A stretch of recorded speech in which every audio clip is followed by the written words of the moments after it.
of the campaign, JM, 23 years, more than 2 decades, nahimay-himay na po yung batas. Wala na po kami pwedeng itago. The law is simply for the protection of anti-discrimination in the workplace, schools, and public establishment. Wala pong same-sex marriage doon. Wala din yung gender recognition bill na kailangan namin. So sana ipasa na. For Congress that has passed Indigenous People's Rights Act, at kung ano pa, Magna Carta for Women, Magna Carta for Children, panahon naman na siguro na ang paggamit sa amin sa kampanya, sana naman gawin nating mas constructive at konkreto. Dapat bigyan naman nila kami ng isang armas ng isang batas na nabusisi na for 23 years, na pakinggan na lahat. Lahat ng pinaka-konservatibo po, na balibaliktad na, di ba? And we continue to show that respect even to the Catholic Church, but the state has to protect all of its citizens regardless of whatever is that belief. Obligasyon po ng Estado yun. So yun lang. Yes, please. Siguro-gurin ko na lang itong pagkakataon na ito kasi katatapos lang naman ng midterm election. Baka pwede naman manawagan na tayo na sa pagtulong ng SOGI bill. Sa lahat po mula sa SK Chairman, Barangay Kagawa, Barangay Captain, Konsihal, Mayor, Congressman, Senator, Vice President, and the President. Pakatok na po sa inyong mga puso. Binoto po namin kayo at nanalo po kayo. Nung kayo po ay humingi ng boto sa amin, naniwala at nagtiwala po kami sa inyo. Baka naman ngayon, ito naman yung pagkakataon. Sa 20th Congress naman, buksan, himayin, at ipasa na po natin sa Congress at ilabi na po sa Senado. Again, sa lahat po ng mga politician na takot, alam nyo na, nandito po kami para yakapin kayo. No judge everything because you are a human. Human din kami, lahat tayo ay tao. Tao, nagtitisang din naman sa mundong to. Baka naman, pakatok naman sa mga puso nyo, naniwala kami sa inyo. Thank you everyone for being here today, and I'm really very excited and very proud because of the Equality Champions campaign that we know that showcases diversity and the movement in itself, right? And how we can leverage this imagery to the Congress. And I think we really are excited that Ms. Bebs is doing this for us because she's also a trans Pinay, and she has been in the movement for so long. And malawak na ang kanyang lived experience. So we really trust in her creativity in pushing this advocacy forward. And I'm really super excited to share that we just launched our legal gender recognition bill. So, meron po kami bill na i-endorse din sa Kongreso, sa legislative. And through this Equality Champions campaign, we are also giving faces to more rights that we need to claim. Because what we're saying is that we cannot just move, we know we're stuck with the anti-discrimination bill, but it should not stop us there, right? We need more rights because sabi nga nila, di ba, we're human beings in dignity and in rights. Dapat protected tayo ng ating gobyerno. And it is their obligation to fulfill these rights. And the government should be able, and through us, right, through the movement, through the groundswell. Ladlad proudly presents a collection of powerful images from our recent photo shoot, a visual testament to the vibrant diversity and resilience of the LGBT community. Equality champions, magandang laban. These images do not merely capture faces. Ito ay may kwento ng stories of strength, identity, at pagtanggap kung sino ka at kung ano ka. Bawat larawan ay may kwento ng sariling katangian, nagpapakita ng ganda at pagkakaiba. We extend our deepest gratitude to very creative Ms. Bebs Benedito, our Ladlad's former chairperson and two-time nominee for Ladlad, for visionary partnership in this impactful initiative. Ang kanilang pangako ay palalakasin ang boses ng LGBT sa pamagitan ng malikhaing pagpapahayag na may pag-ibig at pagtanggap sa aming hanay. Ito ay nagpapatunay na may potensyal na dulot ng pagbabago magpalaganap at malasakit ng LGBT na magtutulay sa atin sa ibang sektor. The collaboration with Verde Creatives and Ladlad, Strap, and One LGBT Pilipinas, by showcasing these powerful photos, we are not only affirming our own identities, but also inspiring others to find strength in their truths.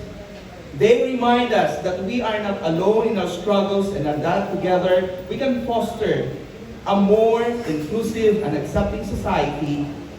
Bawat larawan ay simbolo ng pagkakaisa at kolektibong lakas ng bawat isa. Ang Ladlad ay ang natatanging partidong politikal sa bansa na itinatag noong September 3, 2003 ni Professor Danton Remoto. Sinabi kong nag-iisang partidong politikal dahil wala pa namang nag-a-attempt na ibang LGBT organization na sumubok sa politika. Once again, thank you very creative to Ms. Benson at ang pambansang leader ng One LGBT Pilipinas Incorporated at tagapayo po ng Philippine Financial and Inter-Industry Partner PFIP Council. Buong galang pong pagmamalaki na pinapakilala, Binibining Maria Barbie Ann Artache. Oh my God, how can I top that introduction? Magandang hapon po sa inyong lahat. Good afternoon to everybody. First of all, I would like to congratulate our dear Bianx Benedito of Verde Creatives for this wonderful photo unveiling of the Equality Champions Magandang Laban. It's something really, really amazing. Of course, for my co-panelists here as well, Vashti Ortega, how are you? She looks very beautiful. Of course, we were just in Baguio a few days ago as we were part of the Equality Expo of Baguio City. And of course, the head, a good friend of mine, Dexter Macaldo. Maraming salamat as well for this wonderful invitation. I've known them for a while. Dems and Dexter, I've known them for, how should we say it, decades. Decades already, right? Yes, I was one of the original and first members of the Ladlad party list that time. As you see, in my life, I thought being an LGBT is as simple as doing pageants. Competing in different provinces around the Philippines from Luzon, Visayas, and Mindanao. Oh, just to interject, I was also a member of the STRA. The Society of Transgender Women. One of the original members as well. So as I was growing in our community, the LGBT, ang akala ko ang pagiging parte ng LGBT ay parang pagpapaganda lamang. Magpa-cute, mag-pageant, tumamba sa entablado, magpakita sa mga tao na maganda rin kami at kaya namin sumabay sa mga babae sa entablado ng Binibining Pilipinas. But there's more to that. There's more to just showing to people that it's not all about the physical beauty that matters, but how can you share that beauty that you have within your heart? I mean, some people will just have to say na, oh, she's just being ambitious. But what is my purpose in life? I have competed for more than 2.5 decades in pageantry. 25 taon ng pagpapageant sa buong Pilipinas, mula Luzon, Visayas, hanggang Mindanao. Now that I am sort of called retired, what's next? And I want to share that advocacy to everybody, that after that you have shined, or you've shown your best in a certain field, what's next for all of us?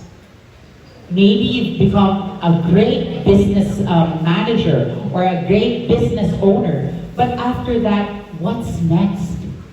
Are we going to be stagnant? We cannot be stagnant. Because once that you become stagnant, you just become matter. And matter only occupies space.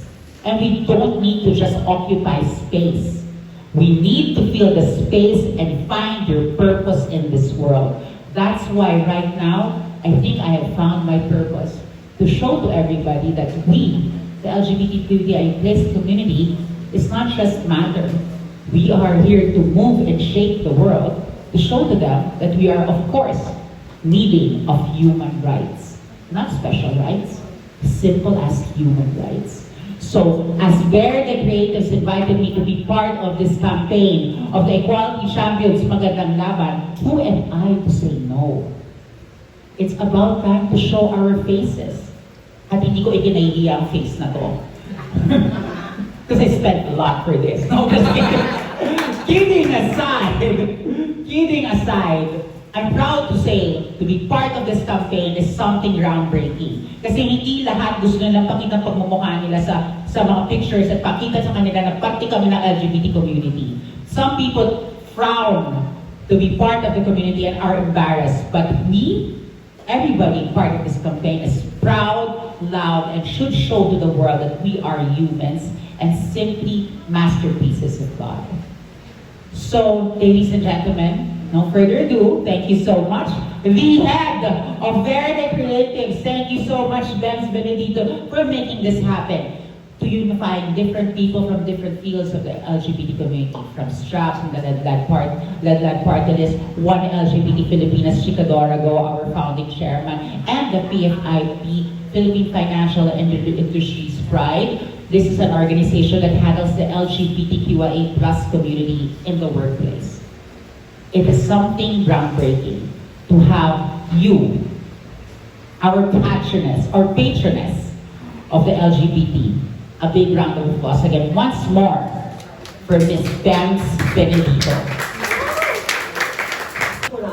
Ang 3rd District Councilor na si Kate Galang Pusete ng Quezon City para po sa grassroots at advocacy ng kababayan sa pamamagitan po ng kanyang kababayan party list. Kasama din po sa kampanya ang dating PNP chief na si Gerald Romel Marbil at ang kanyang pong vice si Mary Rose Marbil para po sa mas malawak na apela ng kampanya sa mainstream at potensyal na pagbasag sa konserbatibo lipunan na para nang sagang matulungan nila at kami sa pagbubukas ng isip at mata sa aming mga laban. At syempre, yung mga negosyo ko na tutulong sa amin, i-review ko natin sa sunod. Dahil sinabi ko kanina sa aking mga kasamahan dito, ay mag-expand po sa isang documentary yung ating photo campaign. So, kasama po ang grupo ni Miss Marina Sanchez Rojas sa Rated A, ang palangka awardee na si Reo Flores, ang kasamahan ko nagagawa ng mga mukha ng LGBT. Dito po babasagin natin na hindi lang yung mga inisip nilang nakakahon na LGBT. Katulad po ng Pride Photo Campaign. Nandito po si Miss Dawn, isa pong consultant, public relations expert, kasama po sa Pride Photo Campaign. Sa STRAP, si Miss Gia Nolasco, nandito dito. Si Dr. Aaron ng STRAP kasama. Kaya sabi ko kanina, mga ordinaryo pero mahalagang empleyado ng Land Transportation Franchising and Regulatory Board. Kasama din po sa kampanya, mga mukha ng Trans-Pinay Antipolo Organization. Diba? So covered po natin sila lahat doon sa kampanya. Mamaya makikita nyo po, mag-unveil po kami doon sa kabuuan ng aming first launch ng Pride Photo Campaign. So, ganun yung tinatawag nating diversity, di ba? Na ipapakita namin. Hindi lang yung isang pagsuyod o pagtingin na ito lang po yung LGBT, ito lang po yung mga transgender na tingin nila. We're showing you faces, we're showing you different professions that we're capable. May kakayahan po kami, di ba? Pwede kayo maging Miss Barbie, Miss Ashley, di ba, Miss Gia? Or kung ano man ang gusto nyo. Hindi isang, Miss Dawn. Yeah. Hindi pwedeng isang landas lang. Hindi pwedeng sa isang stage lang po kami lahat. Di ba? So, yun po. Hindi ko pa tatagal. They hear us. They see us. People in power are not blind, nor are they deaf. And they actually feel us. They feel that we are here, lobbying for this law. But why does it take a while for them to sign the approval to making this into a bill? Sometimes we just really need divine intervention. We just have to be patient because patience is a virtue. And in the next thing you know, everything will be served in a silver platter. Maybe right now, it's not yet there.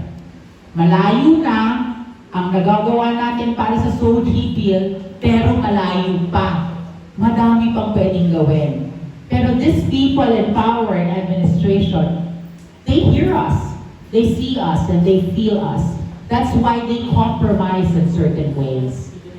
Maaring man ngayon, hindi pa siya, nandiyan siya at maging ng ating batas, but sooner or later, we will get there.